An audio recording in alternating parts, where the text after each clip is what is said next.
The person who oversees those things is looking at you and he's just like, wow, okay. This is great. You see, when you're a consumer, passenger number one, you can you're really ambassador number one. Charles Ngare is the general manager at Chloride Exide. He is in the hot seat this morning. Good morning, Charles.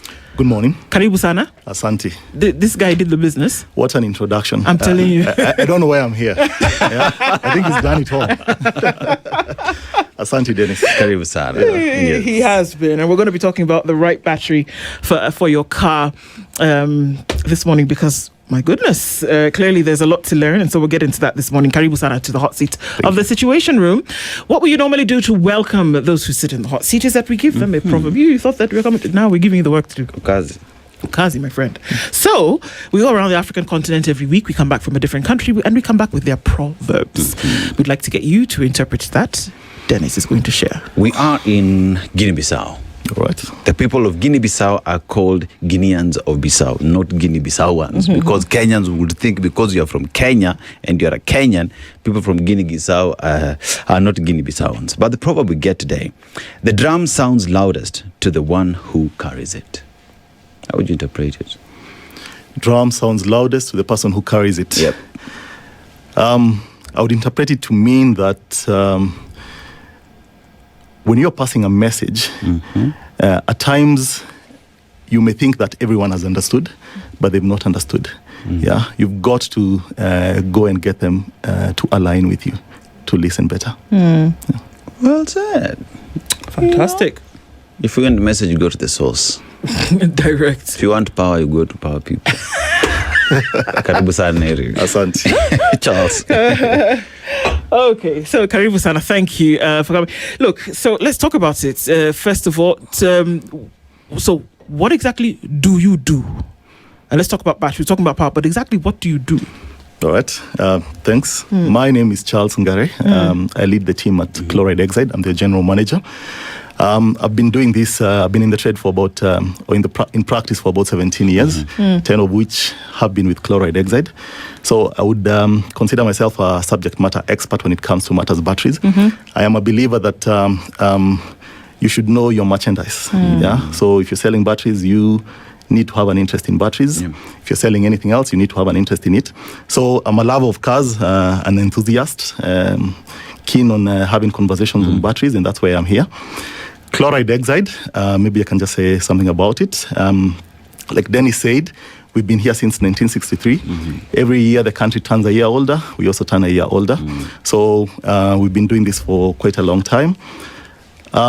We're the only local manufacturer of lead-acid batteries in Kenya, with a staff complement of about 1,000 people, and selling our batteries to like 50% of our production to Kenya and the rest across the African continent. We go as far north as Ghana and also as far west, as far south as Zimbabwe, and serving East and Central Africa. Where we have about 17, we're serving about 17 countries. We also support quite a number of SMEs in the region. We have about 6,000 resellers within the African continent who buy our batteries and sell them on to final consumers. Yeah. You know, when you talk about batteries, right? Everybody thinks about it's just there for and move, right? And you look at the history of vehicles. Now you start from the days of carburetor. Nowadays you talk about inline six, direct injection. All that has changed over time. But how has that changed then battery technology as we speak today? All right. Vehicles are doing more, so the battery has to do more. We are saying that vehicles nowadays are basically computers on wheels. Like you said, Dennis, back in the day, all a battery had to do was start, light, and ignite your car. But nowadays, we're seeing cars whose technology has significantly changed. Vehicles coming with advanced driver assist systems, like you explained earlier, whereby you would be you'd be departing from your you'd lose concentration and you start departing from your lane, and it has a lane departure warning where it pushes you back to your lane. Yeah, you have a blind spot assist. You are not concentrating. You've decided to overtake. There's an oncoming car. It pushes you back to your lane. basically safety features. Yeah. And you also spoke about massage seats, seat warmers, and all that. So vehicles nowadays are basically computers on wheels. They're constantly watching the road, thinking, pinging the battery to see what's happening in there. So if they're doing more, battery technology has had to evolve to be able to do more. Yeah, and that's why I'm here to have that conversation. What kind of evolving have batteries gone through over time? Because back in the days, tafuta maji acid ongeza itachemka, you move. Or you go to that charging master at the mtaa who's the superstar, charge it there and bring it back. How has it morphed to where then it can handle the computers on wheels today? All right. So traditionally, we started with what we called vented batteries. Those are the batteries that required regular maintenance. You'd go to a petrol station, they would tell you, can we check your battery? They would open it up, top it up with deionized water. Yeah. Then we moved away from that to something more convenient, less maintenance, and that's the maintenance-free, whereby you just fitted it and forgot about it. But that was still serving standard vehicles with standard systems, electrical loads. So as vehicles transitioned, and one thing I forgot to mention that is an important addition to vehicle technology today is actually a system called start-stop system. Start-stop systems have actually come in for emissions controls. Whatever we hear happening in the COP27, COP28, people agreeing to reduce emission standards. Most of the people who are affected are actually auto manufacturers. So they brought in these start-stop systems whereby they are trying to reduce the emissions that their vehicles produce. So when you get into traffic or you get to a complete halt, depress the brake, the vehicle switches off. Then when you take your foot off the brake, it switches on again. So such technology has actually created a requirement for a stronger battery. So when we moved from vented to MF could not handle all these demands to a battery. Like I said, there are only two things that power a car. It's the fuel and the battery. So for the battery to be able to handle this, in came two technologies, one called enhanced flooded battery, which is an EFB, and the other one called absorbent glass mat, which is AGM. So EFB batteries came in to handle vehicles with moderate start-stop systems and moderate driver assist systems, basically entry-level cars. So it's a higher tire battery with twice the cycle life of a standard maintenance-free battery. Then the AGM battery came in to handle cars, basically premium cars with advanced driver assist systems, higher-end electronics. And it has 4 times the cycle life of a standard battery. The one main differentiator between, as much as all these batteries look alike, if you were to compare them, the main differentiator between an AGM batteries and the rest is an AGM battery, unlike what we've traditionally known batteries to have inside, that is the diluted liquid electrolyte, the acid. Yes. This one, if you were to open it, if you were to crack it open, nothing would pour out. So the acid is actually contained within the glass mat, as the name suggests, which is a blanket enveloping each and every plate within the battery. So it's more or less dry in its outlook. Okay. Okay, so things have changed. So you don't have to worry about the things that you had to deal with before, right, as concerns the battery. So in terms of what your vehicle can do, has that changed, or we're looking at an optimal level of performance as a result of this battery? Yes, your vehicle has definitely changed. When we talk about start-stop systems, over and above emissions, it also reduces on fuel consumption. So you are saying that vehicles are now getting more powerful engines, but the engines are smaller. And also, due to this start-stop system where when you're idling the car, you're not consuming any fuel, your fuel consumption has significantly reduced. Also comes in the comfort features. When you talk about advanced driver assist systems, in there are comfort features and safety features. So all these are being powered by the car, and it's basically extras that we get within the vehicle. Okay. So what do you not have to worry about when you have this battery in your vehicle? All right. I'll give you a story, Nduko. A buddy of mine came in with a Mercedes. His battery had gotten to the end of its end of life, and we got there. We checked whatever battery had been fitted before, and we told him, unfortunately, the battery you're using is actually not the right battery for your car. So we told him, your car actually requires an AGM battery. Like we said, most premium cars, especially vehicles from Europe, require AGM batteries.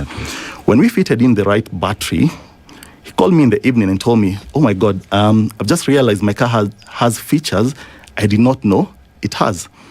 For example, when I depress the brake, the car switches off. He didn't know his car had start-stop system because he had bought the car off someone who'd fitted the wrong battery. Okay.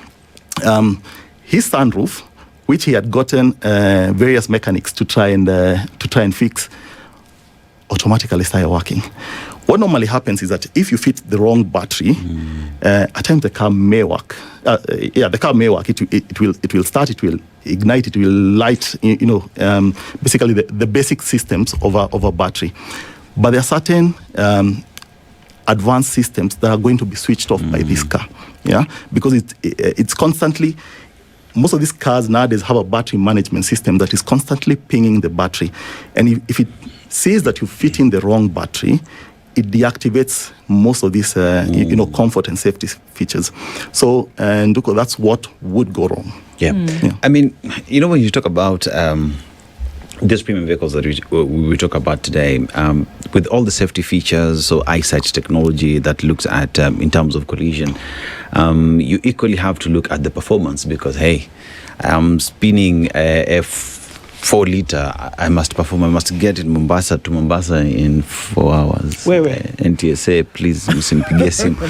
But you need your vehicle to equally perform. Yeah. But what I'm hearing you say is, if you have a bad battery that is not suitable to your vehicle, then you get into limp mode. Yeah. That means you, as a driver, you are unable to enjoy the services or facilities that come with your vehicle. Yeah. So then, as a driver, where perhaps what I know how to do is to buy a good car, but I never think about a battery, how should we go about it?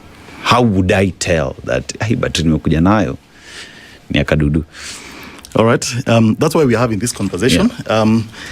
We realize it's our responsibility as Chloride Exide, being the biggest player in the market, to actually go out and educate people that, things have changed and this is how you need to go about choosing your battery. So traditionally, people would choose batteries based on engine size. I have a Kadudu. It's below 1500 cc. It's a certain size. If it's above, we go something higher. So right now, you've got to identify, does my car have all these newer features that demand a stronger battery? Does it have a start-stop system? And it's important that I differentiate start-stop systems from keyless entry, because most people actually do confuse the two.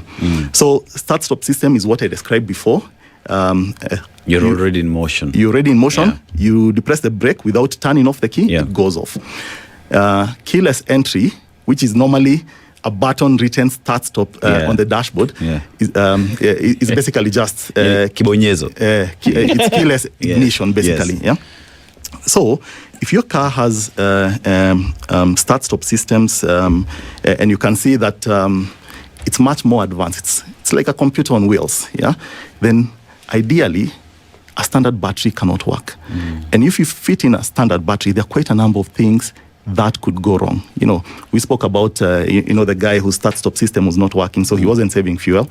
We spoke about his sunroof not working. I visited one of our branches in Eldoret, and in came 2 mechanics with a new Toyota Harrier. It was a hybrid Toyota Harrier, which required an EFB battery. So AFB was what again? Enhanced flooded battery. Okay. So it's a newer technology of batteries for vehicles with start-stop systems. Okay. So they had fit in the right battery, Dennis. Yes. Yeah. But the Christmas trees on the dashboard were still there. Every light on the dashboard. Yeah. So they come and say, this car had a battery light before we changed the battery. We've changed the battery. It still has the battery light, among other lights. They had opened up the dashboard. Yeah. It's those guys we call Kawaya. Yeah. They had opened up the dashboard. The only thing they hadn't done, and by the way, they had fit in the right battery. They had actually been advised that you need an EFB battery, and that had been sold to them. But vehicles nowadays, in this whole complication, fitting the battery is not the standard way we used to fit. Take one out, put another one in. You've got to register that battery using the OBD2 diagnostic tool. Yeah, what we call computers. Yeah.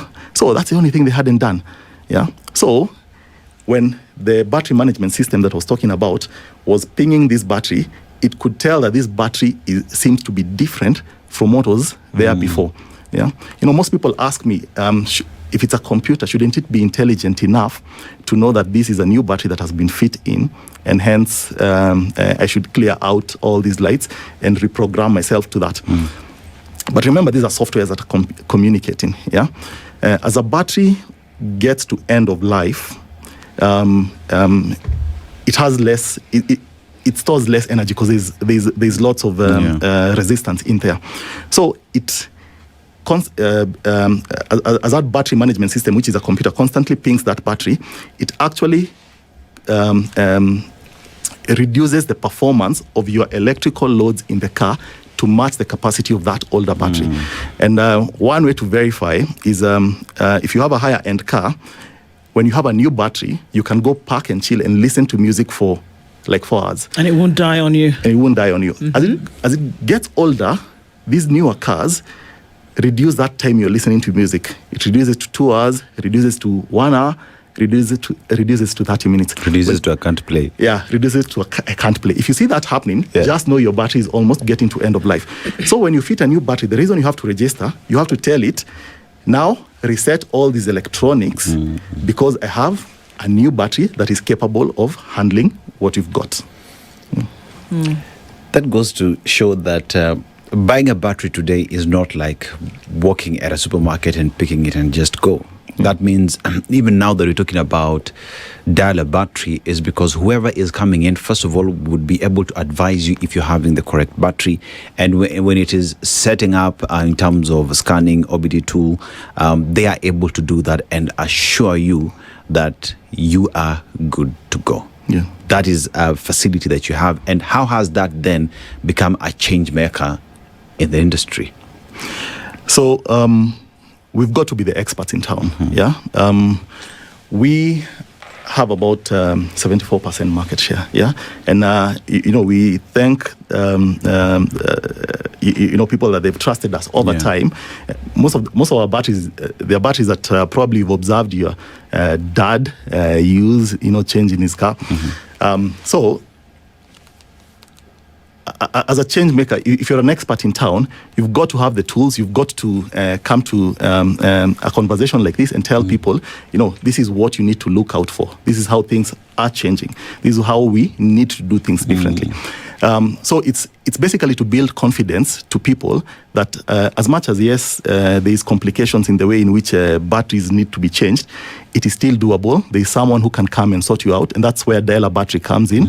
You call us, there will be someone at the end of the line who is advising you that this vehicle make and model and this year of manufacture requires this battery, which is different from, which is a different technology from any other that is out there.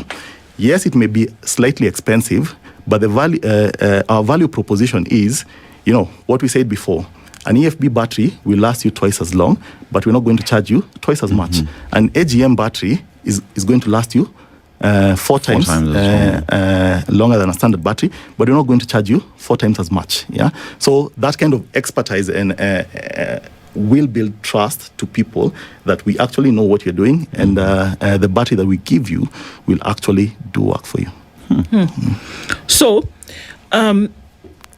nowadays we go to the internet all the time and we say, okay, I want to buy this particular thing. What are the things that I should be looking out for to ensure that this is the thing? What would you say that would be about a battery when you're saying with the chloride oxide battery, these are the 1, 2, 3, 4 things that I should look out for, and if it ticks the boxes, then we say we are going for it? So it's actually a smart move to go to the internet and check out your car and see what battery it requires, because that makes you also, you're basically able to challenge an expert or challenge someone who's not an expert, because quite a number of people buy batteries from their or ask their mechanics to advise when they're buying batteries or resellers. So when you know that my car requires this, you're able to ask the right questions. If someone misadvises you, you're able to challenge them. Yeah. So the things that you need to ask is, do you, for example, have a battery that is suited for a vehicle with start-stop technology? Do you have a battery that is suited for a vehicle, yes, with start-stop technology, but with more driver assist systems? Multiple cameras, adaptive cruise control, and all that. Yeah, and the good thing is that at Chloride we do have that. That's why we have introduced the Exide premium range of batteries, which starts from superior maintenance free, to EFB to AGM, to cater for anyone who would have any type of car that requires a lead acid starter battery in this market. So we cater for people with hybrid vehicles for their lead acid batteries, and even people with electric vehicles for their lead acid batteries, because even electric vehicles, full electric vehicles, still require a lead acid 12-volt battery. So a number of people usually ask me, do you think you're going to go out of business because of electrification of cars? The answer is no, because there is only one proven technology that is safe, that can power your electrical loads in the car, and that's a lead acid battery. The lithium batteries in vehicles, which we call traction batteries, are high voltage. Those ones power the traction, the movement of the vehicle. So it sounds a lot of this is newer technology than what people were used to previously. So what if you have an older vehicle? Because we're talking about hybrid vehicles, electric vehicles, which are 10, 15 years old, right? What if you have an older vehicle model and you're getting into the party and you want to have one of these newer batteries in your vehicle? Are they compatible, or are we saying, sorry folks, you have to buy a new car? So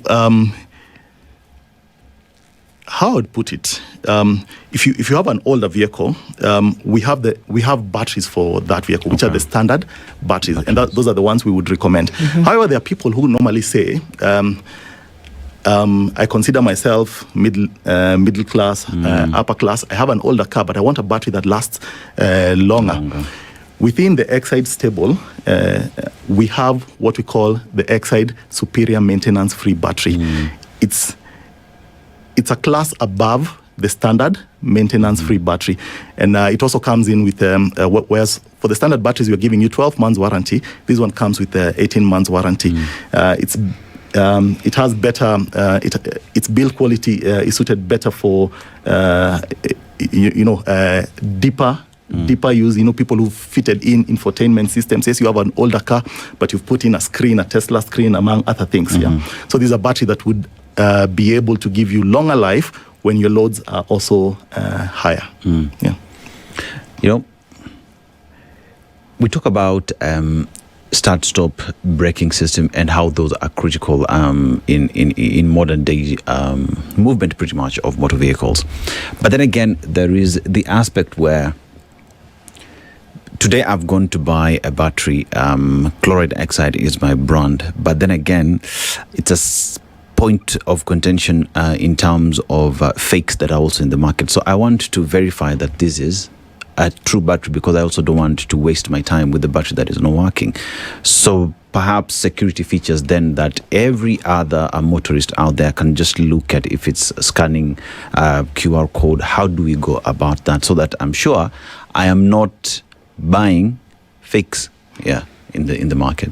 All right. So we about a year ago introduced a digital warranty activation tool.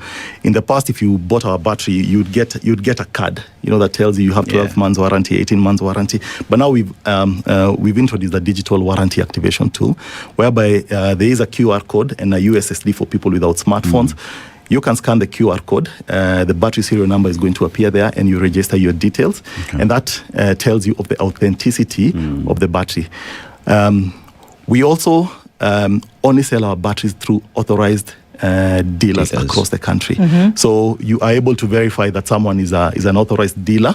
If you are in doubt, you can call us. The same number that we gave out for dial battery is the same number we use for our contact center. And we're able to tell you that, yes, that is an authorized dealer and they represent us. But for all those authorized dealers, we also normally have branded them as authorized dealers of Chloride XZ. So the number here is 0719-080-000. Do I say it in Swahili? 0719 080-000. Sufuri all the way. Okay. So Charles, it's one of those that it's synonymous with the battery. The name is synonymous with, you need a battery. This is the one that you've gotten. How have you then you've given insights into some of those, but how has it been able to remain relevant over time, even with, number one, new entrants into the market, number two, changing times? How has that relevance been kept, and how do you intend to keep it? All right. One of the ways we've done that, we've been consistent. We've been consistent in our availing the product in the market. We have about 27 branches across East Africa, and all these branches are areas where you can get our product for transporters who move around. They can be able to access our batteries in Uganda, Tanzania, and across East Africa. The other one is quality. We've been consistent in quality. Our batteries are produced to global manufacturing, the highest global manufacturing standards, and also the same confirmed by the local standard bodies. The X-Side range also promises you 18 months warranty, and that's the highest within the region. So promising you 18 months warranty is basically testament to the trust that we've given to the product and the way in which it has been constructed. So today there's a question that has been asked by Chris. Chris is asking, today I'm going to buy a battery. How old should a battery be from the manufacturers for me to get a good deal? So date of manufacturer's expiry date, does that exist? So which is the best time to buy a battery? All right. Batteries can last you even a year still on the shelf when they're still in good shape. What we normally advise, and this is something that is practiced across our authorized dealer base and also on our shops. Every 4 months, we normally top up these batteries with charge so that they do not sulfate. I think most of us who drive vehicles have been told by their mechanics that the reason your battery died is because you parked your car for too long without using it. And what normally happens is the battery sulfates.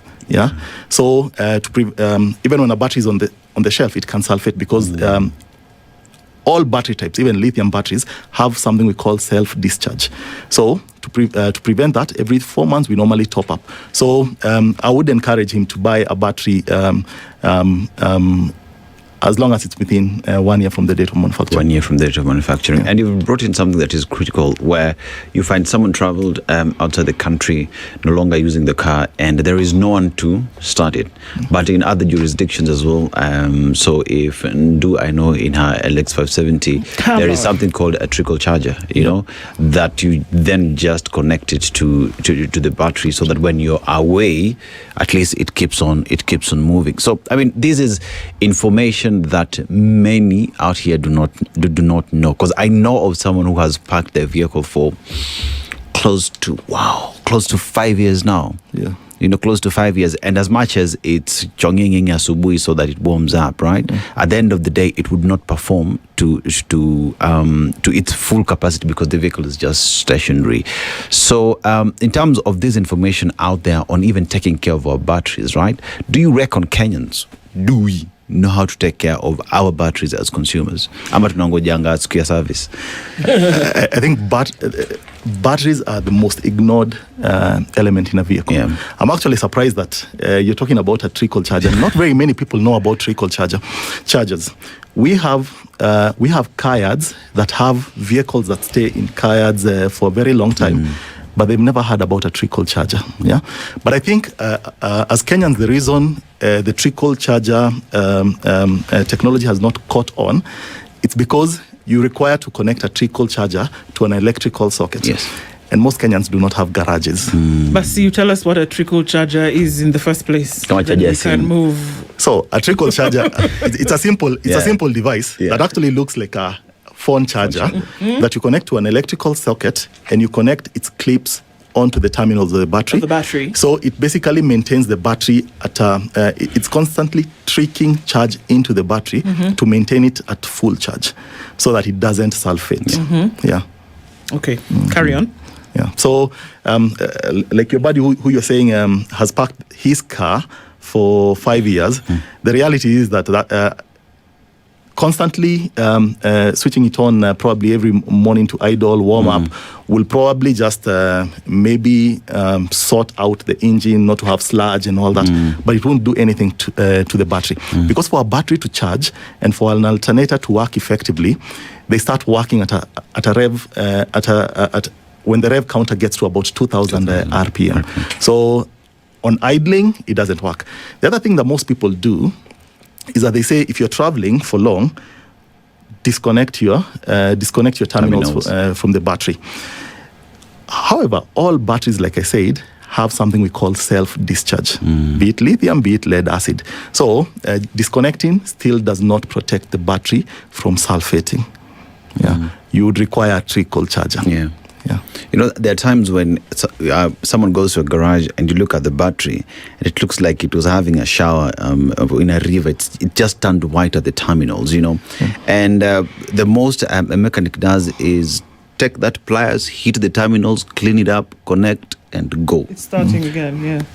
What does that do to the overall performance of the vehicle and also just the longevity of the battery? Because clearly when you're seeing the thing is sulfating, there is a problem. But what do? Heat it, clean it up with a wire brush and go. So we normally call that oxidation of the terminals. And yes, it affects the life of the battery. First of all, a way in which it can affect is that it creates a resistance between the terminal clips and the terminal itself. So you may find your battery is not charging optimally. Yeah. So if your battery is not charging optimally, its charge levels go down. And like I said, any battery, when the charge levels go down, it starts oxidizing. So you may have a battery, you are using it on a daily basis, but it's sulfating inside because it's not being charged effectively. Then the practice of people hammering terminals, you know, when they're changing, is actually a habit that we discourage. And the reason is the terminal holds the cells inside the battery. Yeah, you know, it's welded to the cells inside the battery. The mechanical hammering at times causes the cells to break off from the terminal itself inside. So you find someone after a while says the battery died. You open up the battery, you find the bar that normally holds the cells together has broken. Yeah. So they're the ones who killed their battery. Yeah, actually, there's one of the faults that we normally do not replace on warranty is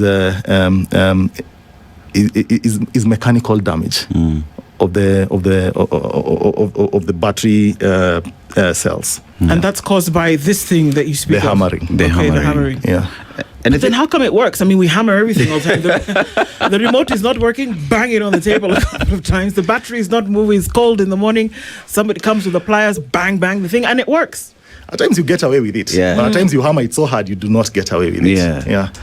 And I think this is information that Kenyans need to know, you know, because at the end of the day, I would buy it and with the promise of 18 months warranty, but forgetting that responsibility as well is on me to take care of that battery, that if I have that mechanical damage, then that 18-month warranty is void because ni mimi nimeharibu. But there's this thing that we usually do. I've gone to a car wash. I have parked. Osha kila mahali, And you find the individual with the pressure washer, that thing is washed proper. It's washed proper as if it's going for a wedding that morning, Wow, okay. Proper. Does that affect the battery in terms of its connections? Because it's water and the battery power na maji azikutani. Fortunately, no, it doesn't affect because the way in which the terminals are separated, unless you dip it in water and to a point where it causes a short, a short circuit. What normally happens is for people who wash their engines without protecting certain fuses and all that, those are the ones that short circuit, but the battery will remain intact.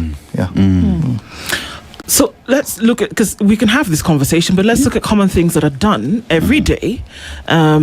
Everybody and their uncle has jumper cables in their car. Everyone. If you don't, there's something wrong with you.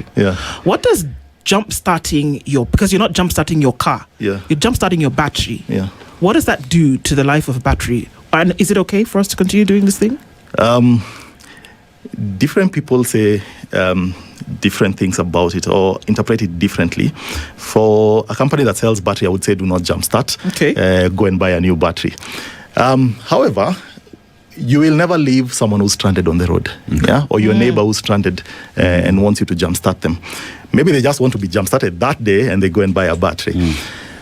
What we normally recommend, all batteries have something we call cold cranking amperes, because for you to crank a car, there's a big electrical surge energy required to start to the starter motor to turn that engine. So for smaller cars, they require smaller current. Bigger cars, especially diesel cars, require larger current, and that's why you see that cold cranking amperes, because ampere is current. For smaller batteries, you'll see something like 300. Then for bigger batteries, for SUVs, you see something like 700. And for trailers, you'll see 1,000. That's the maximum current that battery can do. So if you have a small car, you have a Kadudu, you have a Vitz, and you try jump starting someone with a VX, it's going to cook that battery. So you can't do that. So we shouldn't do it again? Yeah, but so from a bigger car, you can jump start a smaller car. But a smaller car can jumpstart a bigger car. And then Ndu is laughing because it's because a Dudu can't jumpstart LX 570, right? Because the Dudu will be fried. But a Dudu and a Dudu can jumpstart each other. See, you need to find your mate. Play in your league, man. Play in your league. But again, when it comes to jumpstarting, so there are different ways where this is done. So there is what we're used to. It's positive and negative, right? There are those who equally say you do positive and the ground. Americans love saying you do positive and the ground. Which is which? I've actually not encountered that positive and the ground. I'll go and read up about it because it sounds interesting. For us, it's just positive, negative. Okay. So and also there's an art to doing it. If you ever see you connect. Let's say you're even replacing a battery. You've decided to do it yourself. If you ever see a spark, that means you've connected that battery wrongly. So when you're disconnecting a battery, and actually a spark will lead to a short circuit of a fuse somewhere, and you may find your dashboard go blank and all that. What we normally recommend, the right way to disconnect a battery is take out the negative first before taking out the positive, because the positive is where the power rests. If you take out the positive, as you try and wiggle it out, it will spark. But if you take out the negative and the circuit is broken, you can now take out the positive. Then when you're fitting it in, it's the opposite. You fit in the positive first, then you follow up with the negative. So in jump starting, it's the same thing. Do not complete the circuit with the positive. Do not complete the circuit with the positive because it's going to create to a short circuit. So connect the positives first before connecting the negatives. So I'm going to not do that. Yikes.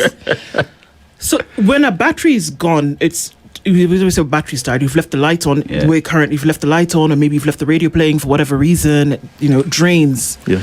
One would imagine that it's because of that activity that you've left. So what you need is for it to jumpstart and then essentially recharge itself. Yeah. So these batteries that we're talking about now this morning with chloride oxide, are those self-charging batteries so long as it continues to run?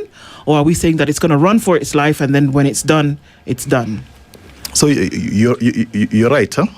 The moment you jumpstart, if for example the reason you need jumpstarting is because you left lights on, yeah, that means that battery still has life. So you're required to jumpstart it. Then go on a trip somewhere, a few minutes of driving for the alternator to start recharging the battery.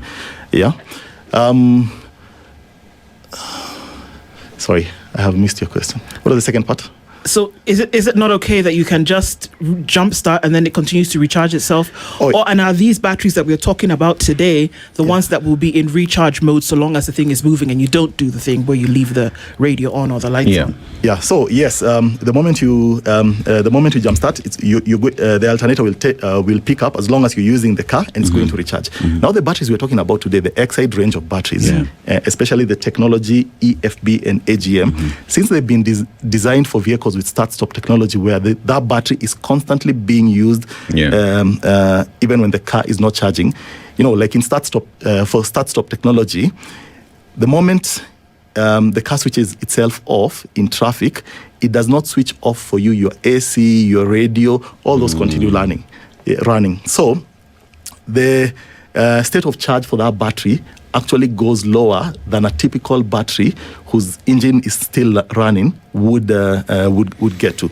So these batteries, the EFB and AGM, have been designed in a way in which they have fast charging capabilities. Okay. Yeah. So unlike a standard MF battery that would take a bit longer and requires the car to be driven longer for it to recharge, these two technologies will recharge faster. And they've also been designed in a way in which they can operate with a partial state of charge. Yeah. So I have my vehicle, I'm away, someone comes with their vehicle, has an alternator problem, takes my battery, because me siko nimemwazima battery. I don't know if that's good behavior. You can tell us about it. But how does a faulty alternator affect the battery, or does it just affect the vehicle? So kuazima battery, I do not think it's a good behavior because, like you said, you do not know whether he has a faulty alternator. So you give him, he goes, depletes your battery fully. There are certain states of charge where you can get a battery to, and it's unable to pick up charge again. Yeah. So I would say do not azima someone your battery. Buy your own. Buy your own. Call Dell Battery. They're going to deliver. They're going to come with actually a battery diagnostic tool, which and they're going to be able to check for you. Does your car have a battery charging issue? Is your alternator faulty? And they're going to tell you, we actually will not sell you this battery that we brought. You go fix your alternator. Your battery is okay, only that the state of charge has gone down. So a faulty alternator will affect the battery. Ideally, it has already affected the car because it's part of the car. So it will affect the battery. You may find, and a faulty alternator does not mean only an alternator that is not charging. It can be an alternator that is overcharging. Overcharging also affects batteries negatively. It basically pumps them, just like those fake phone chargers that make our phones heat up to 104%. Yeah. It's the same thing that happens to your car battery. So does your battery bulge? It heats up to the point of bulging and losing the electrolyte inside, the acid inside. Then under charging, you may find that your alternator is not charging effectively, so it's constantly undercharging your battery. Like we said, a battery that is not at 100% state of charge constantly will start sulfating. So you're using your car, but your battery is dying and you do not know. And one of the things that we normally see are these guys who go and fit in music systems in their vehicles. So you have a Vitz, you've put in big speakers, all that. Naitwa debe. Funga debe. Yeah, mefunga debe. Then you say, so that I can park and chill and listen to music longer, I'm going to fit in a bigger battery. So they go and dismantle the battery tray, fit in a battery that is meant for an SUV. The one thing they do not do, most of them, is that they also do not change the alternator. If you do not, every alternator is designed to charge a specific battery. So if you do that, that alternator will never fill up that bigger battery. So that battery will start sulfating, similar to just parking your car and leaving it. You've raised something that is very critical. Your vehicle comes with standard music system. You decided to funga debe and everything is in there that then draws more power from your battery. What's the advice? Because me nataka debe anyway.